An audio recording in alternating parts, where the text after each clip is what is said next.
in the year 1654, within the Jing Ren Palace of the Forbidden City, a newborn baby came into the world.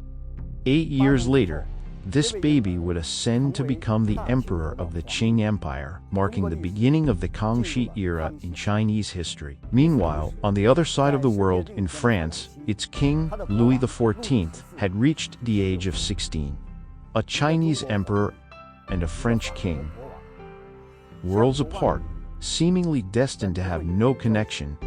But history, at times, unfolds in wondrous ways. The vastly different civilizations of China and France found themselves intersecting in their respective eras.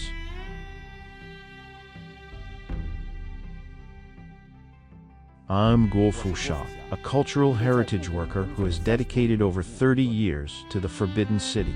In this special moment, marking the 60th anniversary of Sino-French diplomatic relations, the Palace Museum and the Palace of Versailles have jointly organized the annual exhibition titled The Forbidden City and the Palace of Versailles.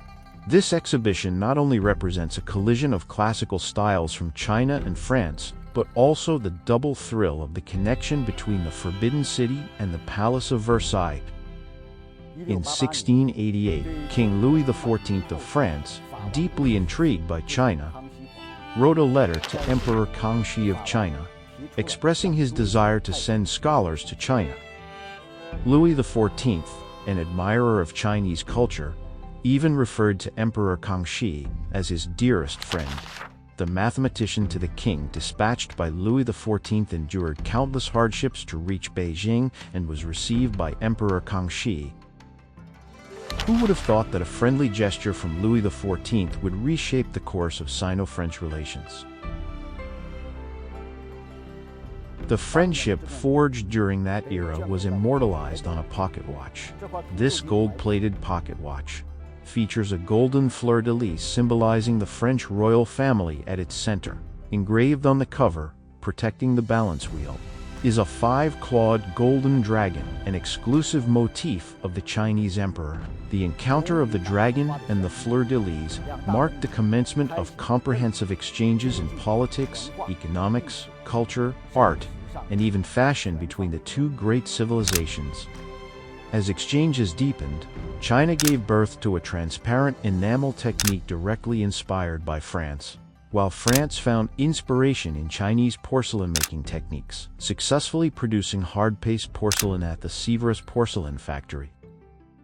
The exchange of technology stimulated new demand, and the Chinese court began to customize goods to the West through foreign merchants in Guangzhou. Meanwhile, France absorbed numerous Chinese elements in fields such as oil painting, printmaking, architecture, gardens, and tapestry, filled with mysterious imaginations of China. This imagination gradually transformed into fashion alongside material exchanges.